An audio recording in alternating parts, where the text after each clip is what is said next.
Ongi etorri, ama ume saiora. Gogoratu, denboraldi berri hontan ari gadela gehiago, ez? Gai zehatz batzuen inguruan, arituta dituekin gai horien inguruan sakontzen.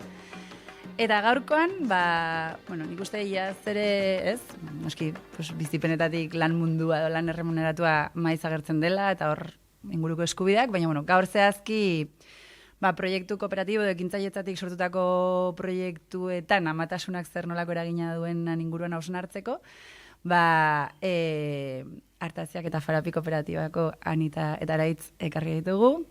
Injustu, proiektu txiki hauetan, amatasunak zer nolako eragina izan dezakenan inguruan hausnartzen ibili direlako, azkeneko 2 urte hauetan.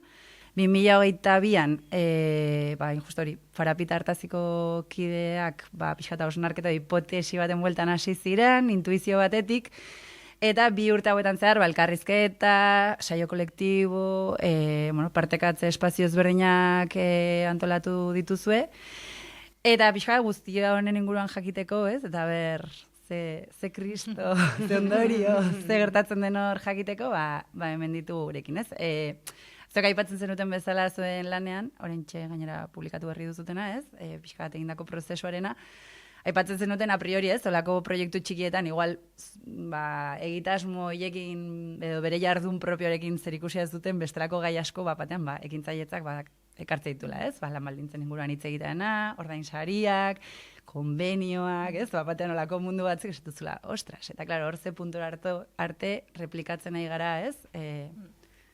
Sistema orokorraren jardunak, funtzionamenduak, eta guzti horretan aritu zate.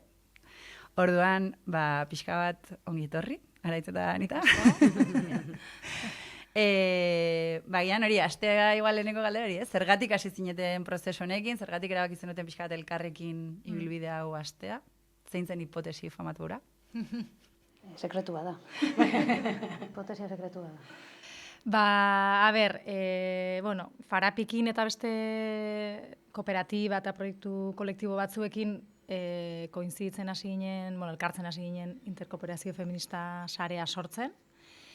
Eta espazio horretan ere bai, baina espazio horren pasilloetan, modu informal batean, elkarri kontatu genion gehiagoa berez nola zen gure kooperatiba, ez, tipos osasuntxu, nola gaunden, eta Artaziaken kasuan, gure nire relatoa izan zen, oraintxari gara ateratzen pixkate olatu zurrunbio sakon batetik, ze, kide asko ongara matasuna bizitzen horrela oso batera, eta, kriston krisia suposatu zigula taldean, proiektuan, eta barrez, eta zure erantzuna izan zen, igual justo oraintxez gaudegu momentu erdinean, baina euki izan dugu, eta, hortaz hitz egiten, pentsatu genuen, seguraski, zagola elementu aman komun bat, ez horren bizipen horretan, eta gaina pentsatu genuen, azken aldian, ez, zenbat proiektu kolektibo eta zenbat jende biltzen ari zela ekonomia sozial eraldatzailearen bueltan, eta horrela proiektuak ere ekitzen taldean, nahiko emakume pila bat, adin jakin bat, eta esaten, hemen egongo da mamia, ez? Hor, intuizioa zan, bazela gai bat igualetzena ez zegoen oso presente, edo ez genuna verbalizatzen, baizik eta bakoitza beretxean egiten zuen altzuna. Eta, gogoa izan zen horri buruz pixka bat hitz egitea, ez? Hortik izan zen ikuste. Hasi ginen pixka terapia egiten, ez? Bai, hori da, lehenengo. Pasilloan, izan zen pixka terapia, eta gero esan genuen, honek forma bat hartu behar du. Ez da, ezin da izan gure arteko, ez? Pixka, gu hola, edo, guri kriston palo eman zigun amatasunek, edo izan zuen bere parte traumatikoa, ez? Antolakuntza kolektiboan, ez dakiz ere, ez gendula jakin nola egin, ez? Erabaki individuala eta kolektiboa nola josi, eta amatasunak zinpaktu izan zuen, eta venga. Orduan, egin genduen ibilbide bat, izan zela lehenbizi dirutxo batea bere ematen ziguten aldunditik, zuzenean, berdintasunea atea jo genduen, eta, atea, izan zen pixkat estrangiz, atea jo genduen, eta ja gero erabaki genduen diru laguntza batera orkestea. Eta orduan, posible izan da egitea, ere dirutxo bat egon delako atzean. nolabaiteko gure lana. Eta prozesu horretan parte hartu... Eragile askok parte hartu dute? Hori da, bai. Eta prozesuan, hasieratik, araitzek esan duna ez, bai, dimentsio kolektiboa, fijo nahi genuen, ez? Taldea hausnarketa bat izatea. Batzutan ditzen digu ikerketa, baina gehiago hausnarketa kolektibo bat bezala, ez? Tardune, lehenengo pentsatu genuen pixka zein izan ziteken estruktura, ez? Genuzkan baliabideen arabera eta bar. Eta genuen gonbidapen nahiko zabal bat, Gipuzkoa mailan ezagutzen genituen proiektu batzuk ezagutu, ezagutzen mailan, proiektu desberdinei gonbidapena luzatuz, eta azkenean, animatu ziren guztiek parte hartu izan zuten, esan izan ez oso gutxi, ez pila bat, justo parte hartu genuenak.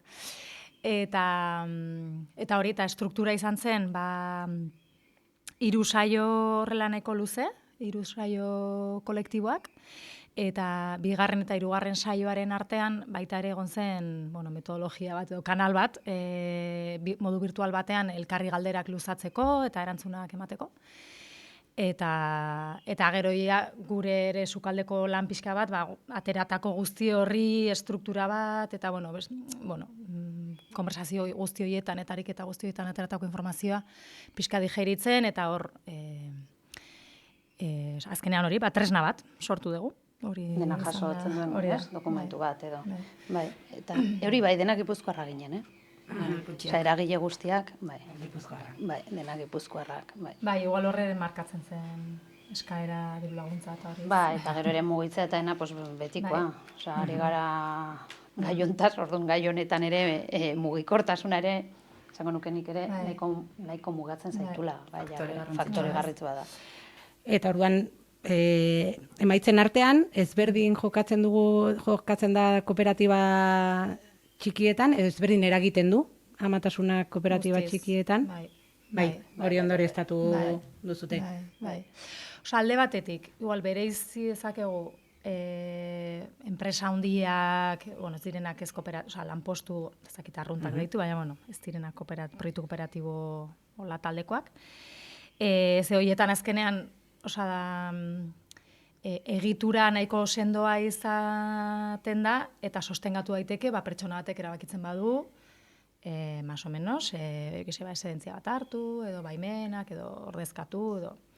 Baina inoiz ez da emango, hausnarketa bat horren inguruan, edo eraldaketarako pausuak edo ez dira bilatuko, ez? Dagona, legea... Eskubide bat? Eskubide bat, batzutan betetzen dena, beste batzutan, berlatzen dena bastatzen dena, normalean. Hori alde batetik, hori da, badakigunaz, baina gero, gure eremura ekarrita ez, gure proiektuetan, ikusten genuen, igual 10 kideko adiez farapi batean, erresagoa izan daitekela amortiguatzea edo, ez?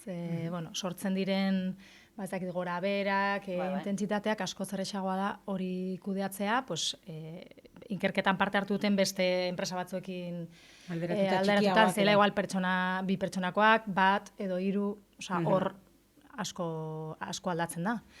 Edo, ea diren pertsona zenbat prozesu bizitzen diren batera, ez? Ja, 10-etik 10. Hori da, hartaziaken 5-etik 4, bere momentu, ere jasangarritasuna 0. Eta azken finean da ze baliabide dituzun, normalean sortzen diren talkaketa izaten da, ordezkatu behar izaten direlako kideak, horrek esaten duen guztiak egin, ez? Ezagutzak, dinamikak, konfiantza. Azkenean, ez? Gure proiektuetan ere, nahiko pertsonalak dira, naiz eta kooperatibetan justo bilatzen den, ez? Horizontaltasuna eta laneko metodologietan eta igual bilatzen da gauzak batera egitea eta horrela, baina hala ere, suposatzen du zea bat, ez? Eta gero baita ere, nahi baldin bada zerbait hobetu nola bait, ez? Legeak jasotzen duena, baino baldintza hobeagoak eskaini, ea zure egiturak sostengatu dezaken gastu extra hori. Azkenean diruaz ari gara ere bai, ez?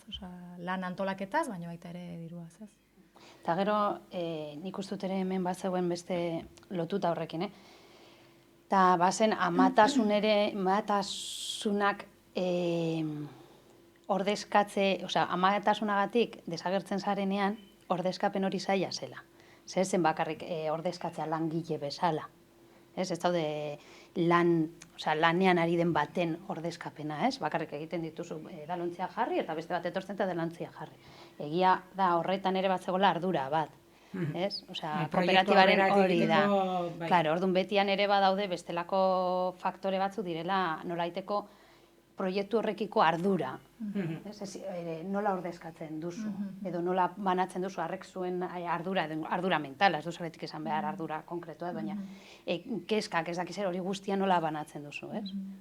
Izaren ezin diozu exigitu, igual ordezkapen hori egiten ari duenari proiektuan sinistea, ama den hori bezala, ezin dio, egon daiteke exigentzia bat, ez lan hauek egin behar dira, baina ez du zergatikan implikazio hori ezin zaio norbait berriari, igual gainera 6 hilabetez egon behar bali madu edo urte batez, ez? Nik uste dut lanaz ordezkatzea ez dela arazo bat, orokorrean, kominen artean, parte hartzea egitura guztia. Hori da, eta hori da azkenean nolaitek ikusten duguna frikzioa sortzen duela.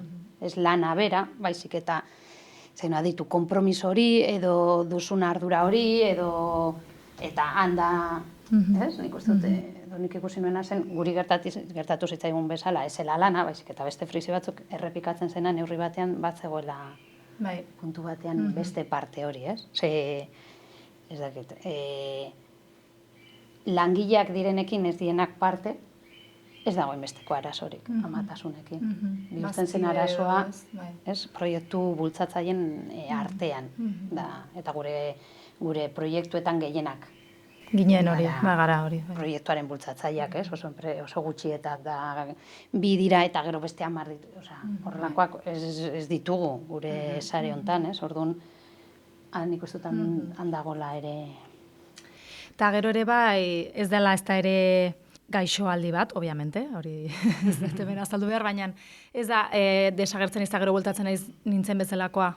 Horrere asko agertu da, aldatzen zaizulaia orokorrean, bizitzan egoteko, lan egiteko, izateko modu bat, maila desberdinetan, eta bakoitzari desberdin, baino ez da bueltatzen naiz eta jazta, naiz lehengoa, eta jarraitzen dut berdin, oso prozesu luzeak dira, batzutan betirako aldatzen dira prioridade, hor daude mugimendu asko, ez? Eta hortik ere krisi handiak sortzen dira ere. Eta zeintzu dira, igual, krisi edo erronkaiak, igual bizkat nabarmentzen ari garela, kontestu zehatz bat ez dela, proiektu txiki kooperatibo edo ekonomia sozialera aldatzaia multan, jarduera ekonomiko batzuk edo proiektu batzuk berez, ez? Suposatuta bere izak eran, feministatza jotzutena bere burua, eraldatzaiak, bizitzar digunean, ez? Leloa aldarrikatzen dena. Kontestu horretan, prozesuaren ostean, bai kanpora begira, gongo dira erronka batzuk sistemarekiko denei eragite digutenak, baina olako kontestu inguru zehatz hauetan problematiko zehatz antzeman dituzue guztionekin. Horre taldean egindako lehenengo saioa izan zen, hain zuzen, identifikatzea browniak dituen. Horrek egin bueltan egon gara guztin. Zuen marroiak edo tentsio puntuak edo, ez? Eta ia esaneko kontsentsua zegoen, ez? Eta hor identifikatu ziren, alde batetik, antolakuntzan, egitura birpentsatu behar dela orokorrean, ardurak, rolak, orain araitzek esan duen hori, ez? Hortik. Gero, ekipoan sortzen diren harremanei dagokionez baita ere tentsioak, ez? Zuk esan dezun bezala, dira proiektu batzuk, bai filosofikoki eta paradigma batzuen pean daudenak, eta askotan ere dira oso edo erdi lagunen artekoak, edo hor implikazio handiko prozesuak eta proiektuak, orduan, hor aldaketak ematen direnean ere, sortzen dira mugimenduak, ez? Tentsioak eta harremanetan. Gero, baita ere hitzein dugu asko pobretzeari buruz, hori dela brownie bat, bai pertsonalki, baino bai proiektua bera, prozesu hauek eramaten dute ere proiektua pobretze fase batera. Zer gauza gehiago ziren, tentsioak. Gero beste bat, eta dago lotuta zuk esan duzunakin da, badaudela gauza batzuk ezinezkoa ditugunak guk ebatzi. Hori ere atera zen, ez? Nola, sistema bera ez du laguntzen ebatzi alizateko gai honekin sortzen diren arazoak. Orduan, horren aurrean nola aritu, ez? Izango litzateke ere, ez? Bai, kanpora begira ere hori da. Ba hori, bai egia da, ikusten genuen, igual hitz desberdinetan edo intensidade desberdinetan, baina proiektu guztietan zeudela puntu horiek. Ez? Azkenan dira igual bizitzaren dimentsio guztiak, ez? Baina horiek ziren. Zurean egon zinen. Zein uste duzu izan ziela zuretzat. Ez dugu aipatu, baina parean elkarteak ere bai parte hartu zen. Bai.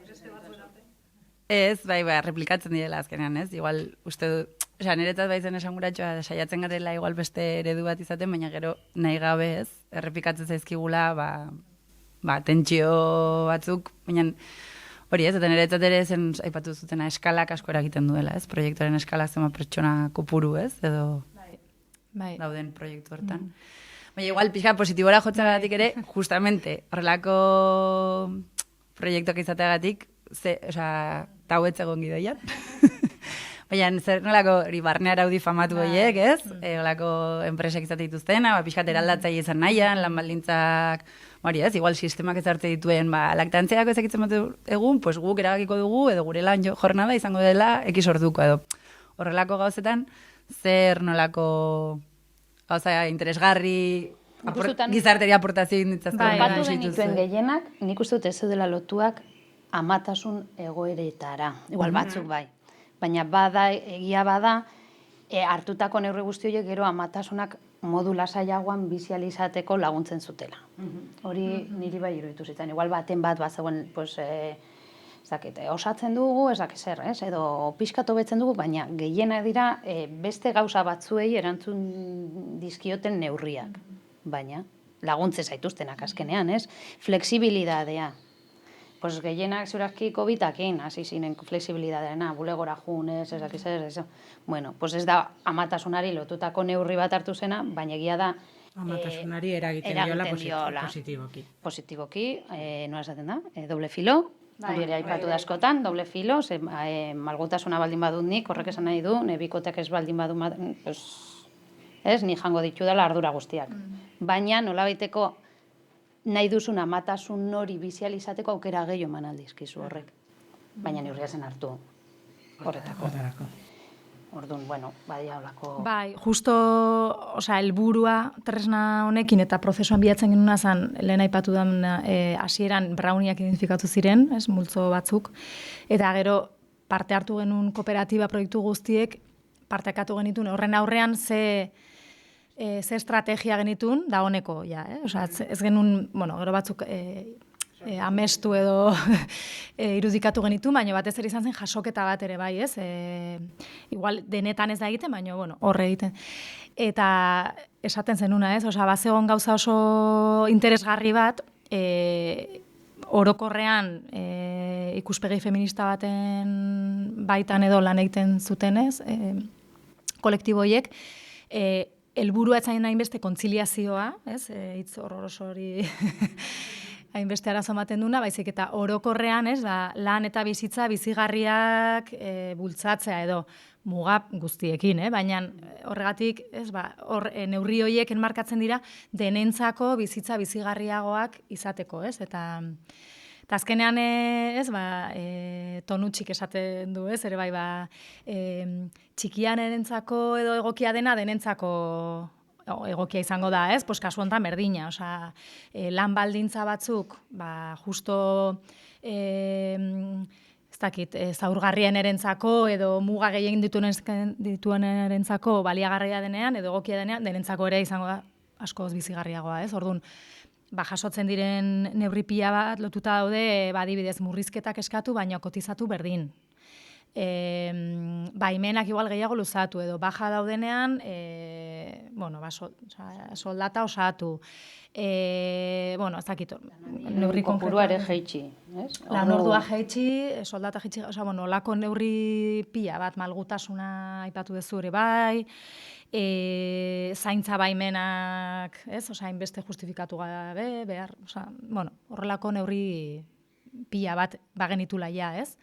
Eta nik uste dut, bai interkooperazio feministan parte hartu izan dugulako, eta bai prozesu honetan parte hartu izan dugulako, iruditzai proiektu askotan ematen ari dela eztabaida hori modu, legitimoago batean, edo benga, guazen aldaketa txikiak itera, ez? Bakoitzaren gaitasunen arabera, baina bai, batzutan ez, kolektiboan ikustea, kolektiboan baduela ez dakit, babes hori edo badagola gertatzen, eski hauek egiten dute, bardun guk ere ingo dugu, kontagiatzen ari dela zerbait oso, ondo, positiboa. Bai, ez, hori, nik bizkat haure hitzen izan delako, justo ekonomia sozialera aldatzaian baitan, ez? Dauden proiektutan hori bada, ez? Bizigarria izatea bizitza erdigunen eta bar, baina zenbat aldiz, ez? Ibili honetan zehar gero, zer arriskoa daukan erolako proiektu, ez azkenean normalen, sinesten duzun, bizitza dituzun, autoesplotazioako aukera pila eta realitate pila eman direla, inkluso ni harridura eman izan jatena, baina inkluso proiektuak ez dutenak kontabilizatzen ere zenbat lan ordu sartze dituzten, zeba da, ez, todo por la causa, proiektu aurrera eta behar da, claro, batean horrelako eztabaidak ematen hastea da, hori guztia, esatea, a ber, ez? Igual kanpora begira, oso eraldatzaile izaten altzen proiektu bat, baina igual barrura begira, ez da gelditu ere hausnartzera, ez, ez gara egiten, baina pertsona oro, ez, maizan edo ez, baina pixka bat.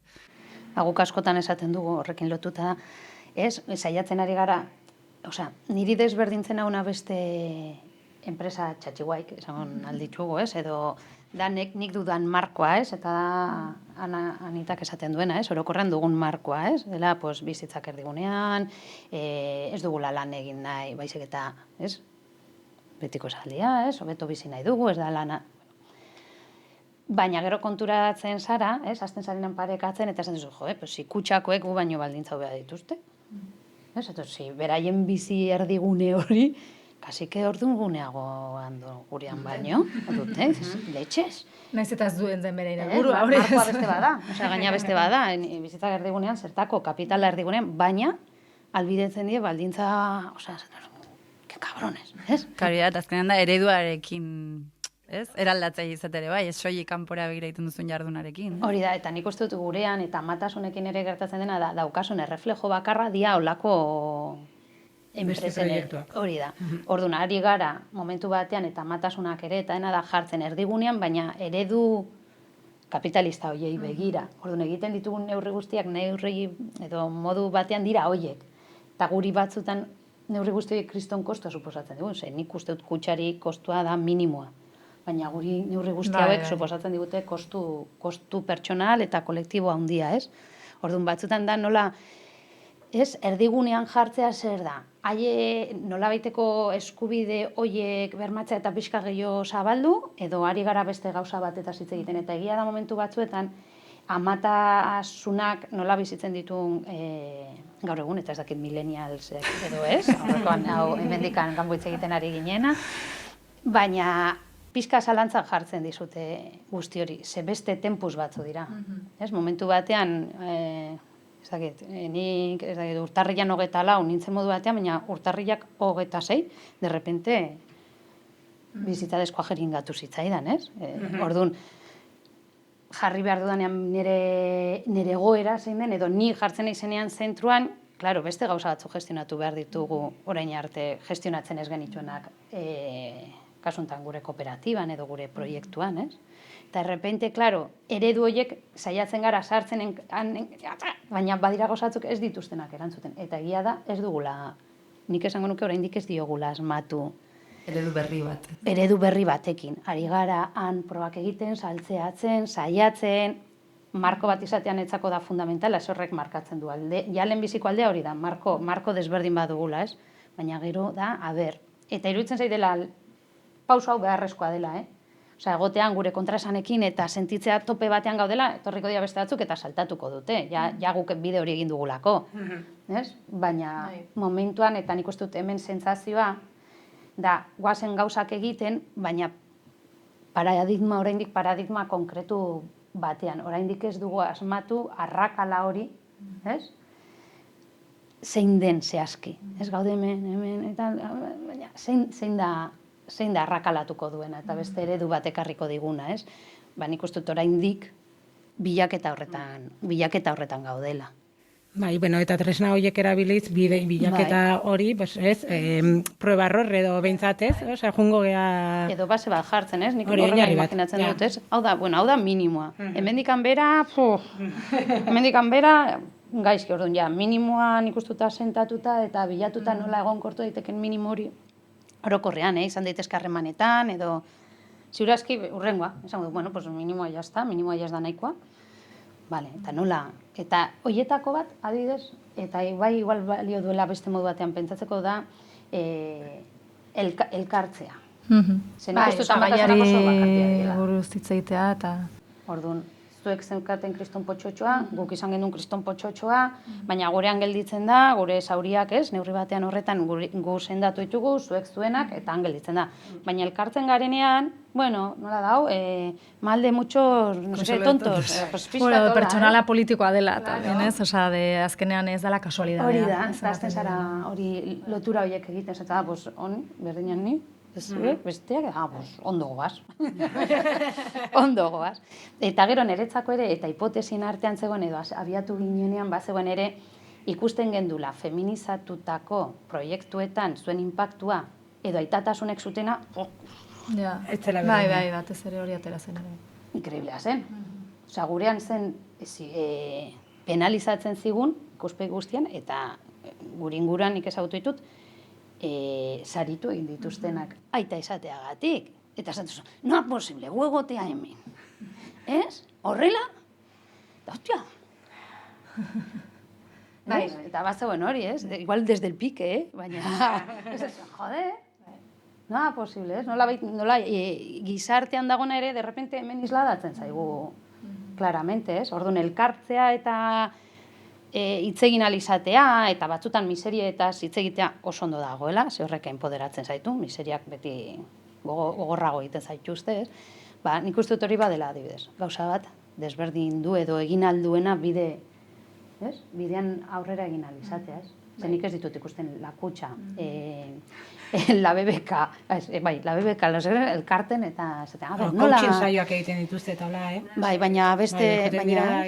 Bai, baina matasunen inguruan hitz egitera, eta hori da, enpresa bezala gurasotasun, pues ez dut uste, ez? Bueno, pues gurean badu, eta horren marko ba... Osa, zentzu horretan tresnan ere jaso nahi izan duguna da baita ere, horregatik tresna, ez? Izan dadin, neurri batean baliabide bat,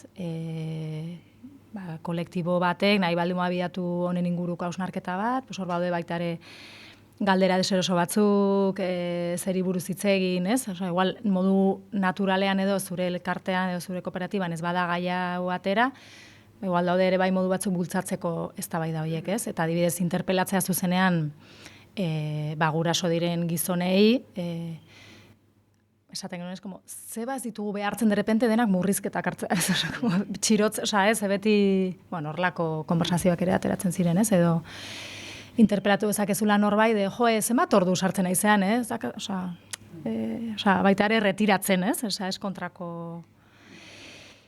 Eta gero igual, bai aipatuko nuke, atera dezu leno, ez, miren, azkenean gu, tamalez badago dela sistema super indartsu ondo funtzionatzen duen batean, dela kapitalismoa, patriarkatua, arrazakeria, hori denago super ondo funtzionatzen du, hor dago, oraingoz. Eta, klaro, gure ez dakit asmo, desio, lan, ezagutza, esperientzia guztiekin ere, motz geldituko gera, esan nahi zut hori da, gu baino asko zaundiagoa.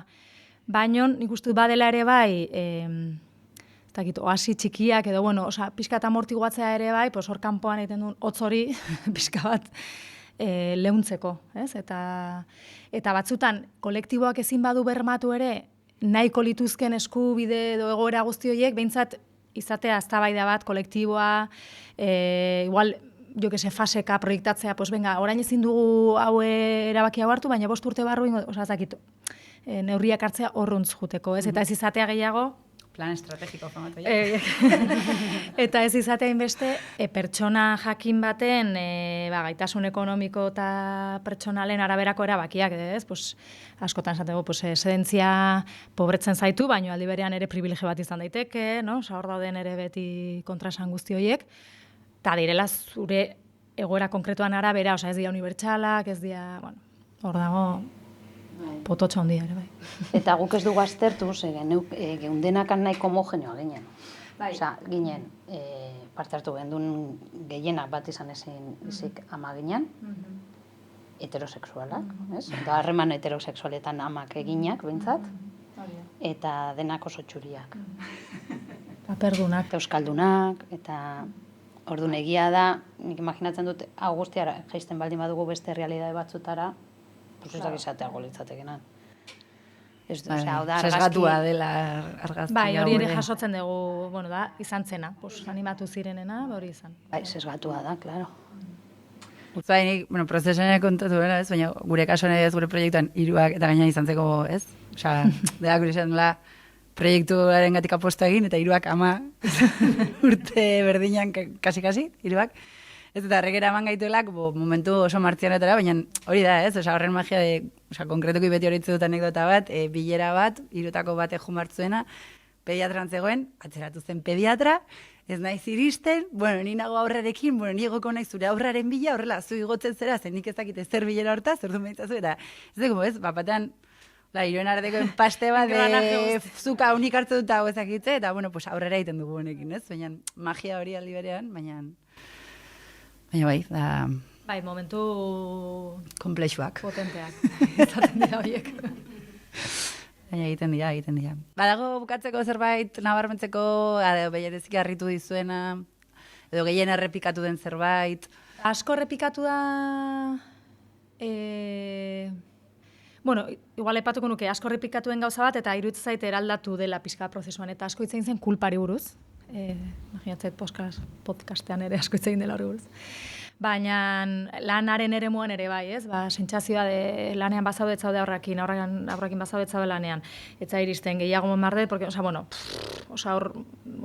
kriston pentsamenduna hasi pila. Baina asko, ez, superamaren autoirudi hori, espektatibak, como kriston presibarekin bizitzen. Eta oso, ezakite, liberadore izan zen, bestei entzutea, como que desaktibatzen zuen, rollo, estamos loki. Como zentzua galtzen zuen. Ez, zure buruan, kriston potente bezala bizitzen zu hori, baina gero entzutea guzti, esaten que absurdo, si es que besteari izango bani, ez da horrela, pues orduan nire. Eta balio izan zuen ere bai, desaktibatzeko hori eta kontrakoa, ez ikusteko, ari gera, gure zaurgarritasunetik edo ezintasunetatik ere bai, ekarpena egiten denentzako. Como ere, mai gainean jartzen, balio bat bezala, ez? Nahiko botere, gure ustez, boteretze prozesu bat ere egon zen, ez? Puntu batean. Bai, lan reproduktiboa, lan produktiboa, hain talkan dauden mundu hontan, izan zen como ez. Ekarpena egiten dio, ez, inkluso. Bai, beste gai bat nik uste duzela, gaia eta egiteko beharra, ez? Momentu horretan kontuatu ginen ere, edo denen artean, ontaz hitz egin behar gendun. Bueno, hori izan da bestea. Gero, bikote heterosexualetan aitari hori asko atera zan, ez? Bai. Ni pasako diot, ez? Ni beti lasaten dut hori. Gure revoluzio pertsonalak, ez? Bai, pasako diogu faktura, ez? Enpresaren faktura pasako diogu, ez dakiz Repsoli. Ez dut aipatuko beste batzuk, gertukoak. Hori ere, interpelazio hori, ez? Eta bizigarritasuna eta bideragarritasunaren arteko kezka hori, ez? Azkenean proiektu ekonomikoetan gaude. Ez gaude elkarte, ez dakit, jaiak antolatzeko elkarte batean. Da ere gure bizitzak aurrera ateratzeko modu duin batean, orduan, klaro, bizigarritasun hori bai, eta nola enpastatu bideragarritasunarekin. Eta hor, interkooperazio feministaren ideia hori, ez? Gero gainera tresna ere larrutikeko jardunalditan aurkeztu genuen ere bai, eta hori berriz azpimarratu zen. Batzutan zure elkarte txikian ezin badezu, igual, de repente, proiektuak egite elkarrekin, edo norbait ordezkatzeko, igual, perfilak partekatu, sarean funtzionatzea, mankomunatzea gauza, hor, kriston, badago bidea, aukera, bai. Oso ondo, oso interesgarri, benetan. Bukatu da denbora. Bukatu da denbora, bai. Ez duguna esan da, zeintzuk parte hartu zuten. Ja. Irakurriko, gaina hemen ireki dut, parean superelkarteaz gain, Aztiker, Emagin, Juntura, Iritikat, Ido Itzargi, argazkilaria, Irule, eta Puntu, eta Zituene. Eta gero Farapita hartaziak, ere bai. Osa, kepila bat. Bai. Gu gertutik jarraituko dugu tresna, noski, eta bestela norbaitek jakimina izango da, publiko izango da? Bai, Laister igoko dugu partekatua egongo da, eta oraindik ez dago, baina bai. Saretan. Zorionak neskak, gaineratzeagatik. Eskerrik asko, zuen ekarpenetik ere. Bai, mil esker, etortzeagatik, marroi txiki honetara. Eskerrik asko, bidatzeagatik. Brownie txiki bat, ere bai. Brownie txiki bat. Goxua.